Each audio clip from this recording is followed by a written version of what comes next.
একবার করে টিভি খুলছে আর একজন করে অ্যারেস্ট হয়ে মানে বর্তমানে পশ্চিমবঙ্গ একটা রঙ্গমঞ্চ। নিজের কাজ যতক্ষণ আছে করো, বাকি টাইম নিউজ দেখো আর মজা লাও। কত নিউজ নেবে তোমরা, আমি বলছি आइए देखते हैं बैठन मजा आएगा। লাও। এক নম্বর নিউজ মনে আছে মেসি কাণ্ডের কথা? কলকাতায় যখন মেসি এলো আর মাঠে যখন প্রবেশ করলো, তারপর আমাদের টালিগঞ্জের প্রাক্তন বিধায়ক অরূপ বিশ্বাস মেসির প্রথমে ঘাড়ে হাত দিলে, তারপরে পেটে হাত দিলে, তারপরে কোমরে হাত দিলে, তারপরে 1 ইঞ্চি করে নিচে যেতে যেতেই মেসি রেগে গেল, মাঠ থেকে বেরিয়ে গেল। বাকিটা ইতিহাস তোমরা জানো। আর মেসিকে আনার দায়িত্বে ছিল ওই আমাদের পকেট পট রাজুদা, তার প্রিয় বন্ধু শতদ্রু দত্ত। साले तू শুনছে বাস এই শতদ্রু দত্ত অরূপ বিশ্বাসের নামে এফআইআর করে দিচ্ছে।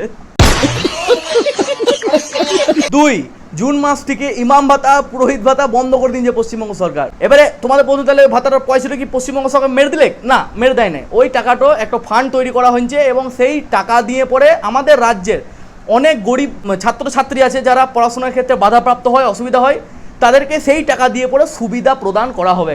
It's a great initiative. मैं तो तेरे को हरामी समझता था, तू तो राम निकला रे, देव मानुष निकला रे। এবারে একজন তৃণমূল নেত্রী গ্রেপ্তার হয়েছে।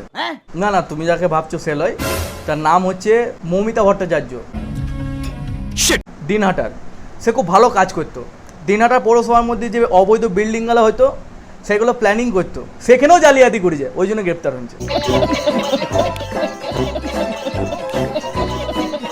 পান্ডোয়ার একটা খবরে, ওইখানে 2 জন তৃণমূল নেতা ছিল, তারা নাকি প্রত্যেকটি ঘরে 2 লক্ষ টাকা করে চাইতো। মানে যাদের সরকারি ঘর হতো তাদের 2 লক্ষ টাকা ওদেরকে দিতে হবে। তোলাবাজি বলো, 2 লক্ষ টাকা দিতে হবে তবে ঘর হবে। ব্যাস, 2 জনে অ্যারেস্ট। ভাই তোকে যদি 2 লক্ষ টাকা দিবে গরিব মানুষ তো, তাহলে ও শালা নিজে ঘর বানাইলে এবং না একতলা।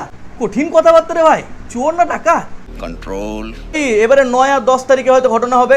বোলপুরের একজন সিভিক ভলেন্টিয়ার, পুলিশ নয় সিভিক ভলেন্টিয়ার, যার নাম হচ্ছে ভিকি সাও। সে কি করছিল, ট্রাক গালা দাঁড় করায় পরে সে আগের অভ্যাসটা কোনো যায় নাই, টাকা দিছিল, ঠিক আছে। এবারে ওরা ভুলে গেছিল সরকারটা চেঞ্জ হয়ে গেছে। এবারে লোকেও তো একটা সচেতন হয়ে গেছে। একটা ট্রাকের খালাসি কি করেছে, ভিডিও করেছে। যেই ভিডিও করেছে ফেসবুকে দিন ভাইরাল হয়ে গেছে। 24 ঘন্টার মধ্যে ভিকি সাও সাসপেন্ড। सबके सब चोर हैं साले।